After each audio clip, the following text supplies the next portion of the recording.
వైపు అంటే చూడండి, ఒక కేంద్రకం రెండు కేంద్రకాలుగా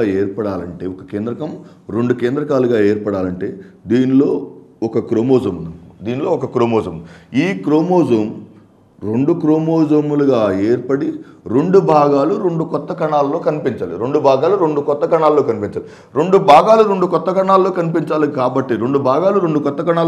కాబట్టి క్రోమోజోముల యొక్క చలనం, దానికి ముందు మధ్య దశలో రెప్లికేషన్ అనే అనేక విధాలు జరుగుతాయి. కానీ క్రోమోజోముల యొక్క చలనం ధృవాల వైపుగా పూర్తి అవ్వటం అనేది చలన దశలోని అతి ముఖ్యమైన భాగం, అతి ముఖ్యమైన విధానం, అతి ముఖ్యమైన విధి. నెక్స్ట్ వెరీ వెరీ ఇంపార్టెంట్, అంత్య దశ. మీరు గుర్తు తెచ్చుకోండి, ప్రారంభ దశలో ఏ చర్యలు అయితే జరుగుతాయో మనం ఆల్రెడీ చెప్పుకున్నాం, గుర్తున్నాం. ప్రారంభ దశలో ఏవేవైతే చర్యలు జరుగుతాయో వాటికి పూర్తి విరుద్ధమైన చర్యలు అంత్య దశలో జరుగుతాయి. ప్రారంభ దశలో ఏర్పడినవి? క్రోమోజోములు ఏర్పడినాయి. అంటే ఏమవుతుంది? అంత్య దశలో క్రోమోజోముల విచ్ఛిన్నం జరుగుతుంది. క్రోమోజోముల విచ్ఛిన్నం చెంది ఎలా ఏర్పడతాయి?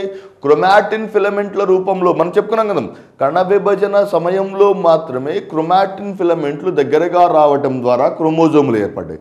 ఎప్పుడైతే కణ విభజన పూర్తి అయిందో క్రోమాటిన్ ఫిలమెంట్లు, క్రోమోజోములు మరలా విచ్ఛిన్నం చెంది క్రోమాటిన్ ఫిలమెంట్లు ఏర్పడతాయి. మొట్టమొదటి దశ.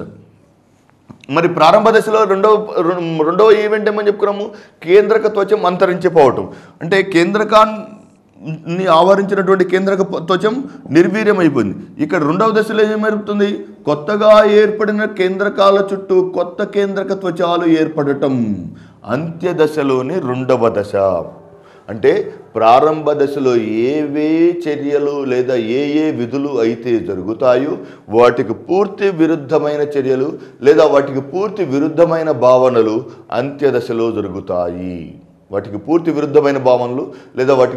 విరుద్ధమైన చర్యలు మనకు అంత్య దశలో కనబడతాయి. ప్రారంభ దశలో క్రోమోజోములు ఏర్పడినాయి, అంత్య దశలో క్రోమోజోములు విచ్ఛిన్నమైనవి.